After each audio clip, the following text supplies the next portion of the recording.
Hello, I'm Jake Tapper in Washington, where the state of our union is expecting to get COVID. Once again, Americans are waking up to news of postponements and cancellations, sports games, theatrical performances, holiday parties, schools, family plans. As COVID-19 cases, hospitalizations, and deaths are rising again throughout the country. Hospitalizations and deaths especially hitting the unvaccinated.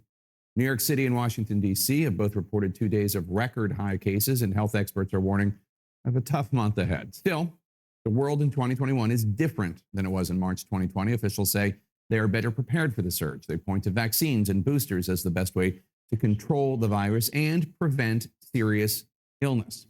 All true. And yet, this fourth wave is exposing real weaknesses in how the U.S. has dealt with the virus, especially when it comes to testing. On Tuesday, we're told President Biden will give a speech on the Omicron variant, not where he thought we would be a year ago when Biden predicted Christmas 2021 might feel close to normal. I believe we'll be awfully close to that, if not there. It's not going to be quick, but I think by next Christmas, we'll be close to normal.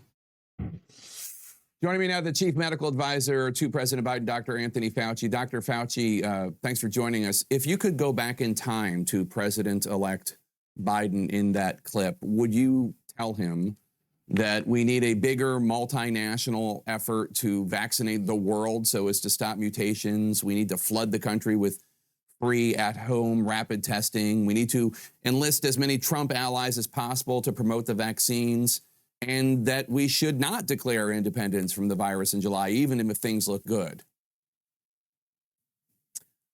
Well, I think I would say all of the above. I mean, the idea about hoping and having an aspiration to be independent of the virus after a period of time is understandable and reasonable. But the one thing that we know from now almost 2 years experience with this virus, that it is really very unpredictable, very much so, particularly with the element of variants, the idea of having multiple waves, not only in our own country, but throughout the world. First an Alpha, and then a Delta, and then now an Omicron. It really is something that is very much unprecedented when you think about the terms of outbreaks.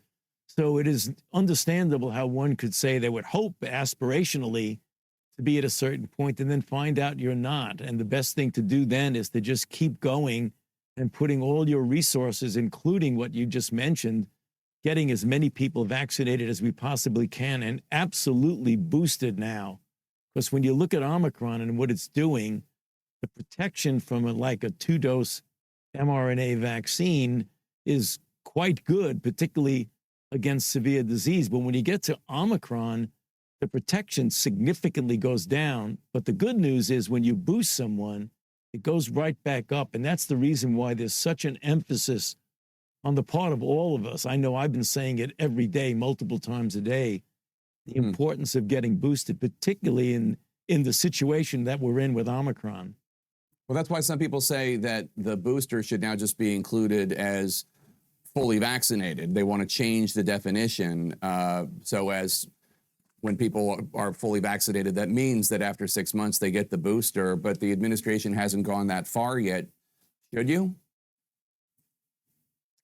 Well, I mean, in some respects, Chuck, it really is semantics. As far as I'm concerned, I make it very clear that if you want to be optimally protected, get boosted. Whether the definition for legal and other purposes dealing with the OSHA situation that you have, that's a different story. But if you want to look at it and say, when am I optimally protected? There's no doubt that that's when you get boosted.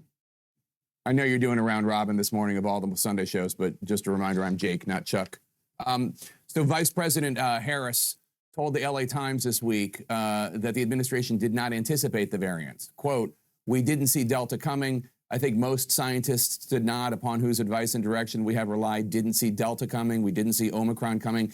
And that's the nature of what this awful virus has been, which, as it turns out, has mutations and variants. Obviously, nobody can anticipate the specific next variant to come, what the protein will look like, et cetera.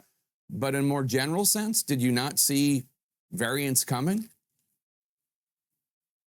Oh, we did, Jake. We definitely saw variants coming.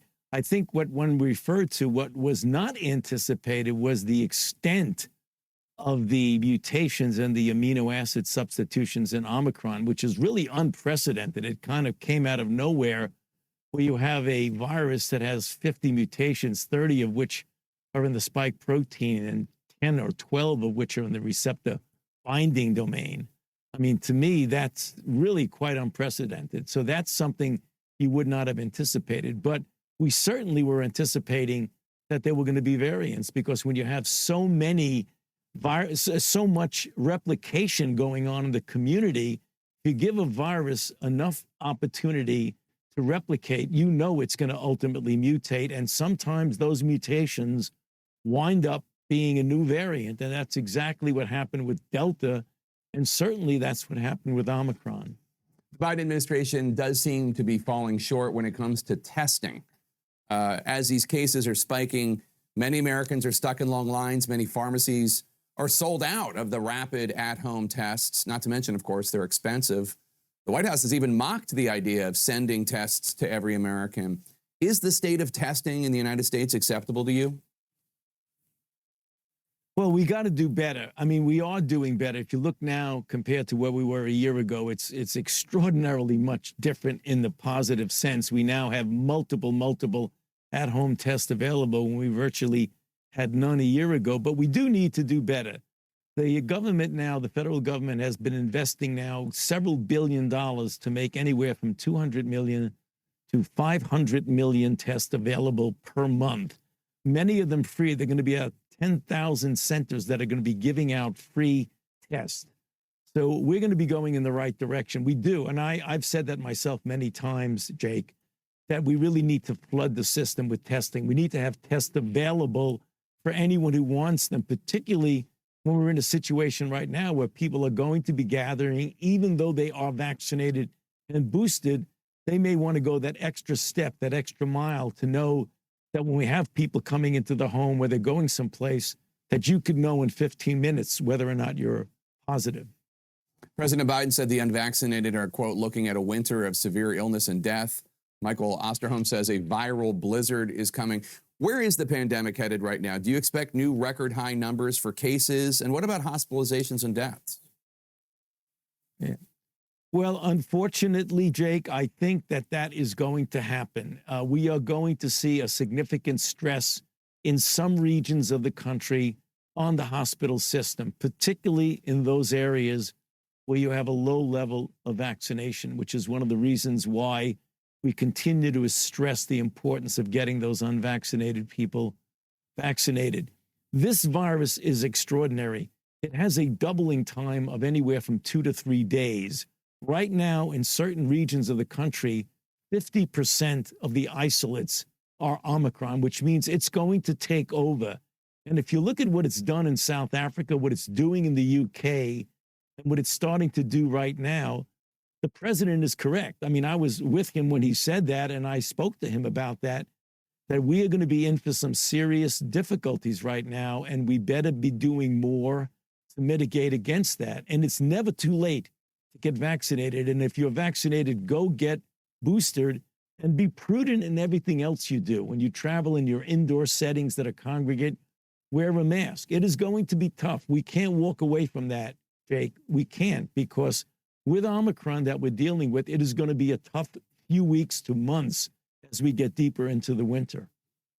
For individuals who are vaccinated and boosted, what are we supposed to do? I mean, should schools close if all the students and teachers are vaccinated and, in the case of the teachers, boosted? I mean, we saw the intense damage done to kids educationally, psychologically, emotionally when schools shut down or went to 100% virtual learning. What are you recommending? Well, right now, we can keep the children in school safely, Jake. We can do that. We've brought back like 99% of the schools were open now. We're in a very difficult situation. What the CDC came out with literally just a day or two ago was the test to stay situation, where it does work, where if you are exposed to a child in a school, rather than having to quarantine or take all the children out of school, you can test the children, and if they are negative, they can stay in school. We are trying as best as we possibly can to keep the schools open for the reasons that you just gave correctly of the deleterious effects of having to close the schools down. So I believe even with the stress of what we're dealing right now, for the most part, we can keep the schools open. Pfizer says its two-dose regimen for 2 to 5-year-olds, there's still no vaccine approved for them, did not produce enough of an immune response. So now Pfizer's studying whether to give those children a third dose. What does this mean for the timeline of when shots could go into arms of kids 2 to 5? Do you think that those kids those age will be fully vaccinated in time for school next fall? Well, certainly next fall, I believe they will. Right now, we were hoping to get the younger group that you just mentioned vaccinated clearly in the first quarter of 2022. Right now, with the requirement or pulling back and saying that it is likely a 3-dose regimen for the children is clearly going to delay the availability of vaccines for children in that age group. So it likely will not be until we enter the second quarter of 2022. Not quite sure, but when you're going and pulling back and saying we have to rethink this, we want to make sure we get it right, we want the children optimally protected. And if that requires a 3-dose regimen for the children, it is going to prolong the time till we get the full approval for those children.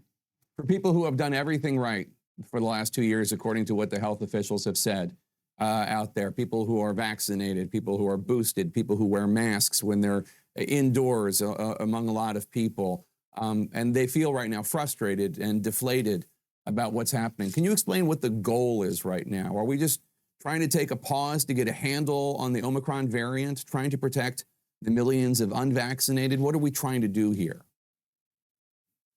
Well, first of all, we're trying to get a veil of protection over the country with vaccination that's optimal, and we're not there yet. We still have about 50 million people who are unvaccinated who are eligible to be vaccinated.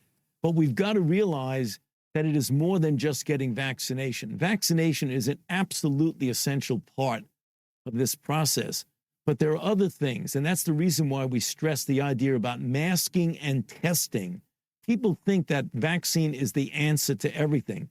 We can't do it without vaccines, Jake, but we can do a lot more with other things. And testing, for example, both yourself and your family when you're getting ready to do something, go out into the community, or when you're going to have people over your own house. And that's the reason why we're stressing, and part of the president's winter plan is expanding greatly the availability of testing for people, particularly the point of care that you can do yourself and get a result in 15 minutes. Okay. So it's more than one thing. It's a comprehensive approach. Got it. Dr. Anthony Fauci, thank you so much. Merry Christmas to you and your family, and best wishes for 2022. Hope we put this pandemic behind us.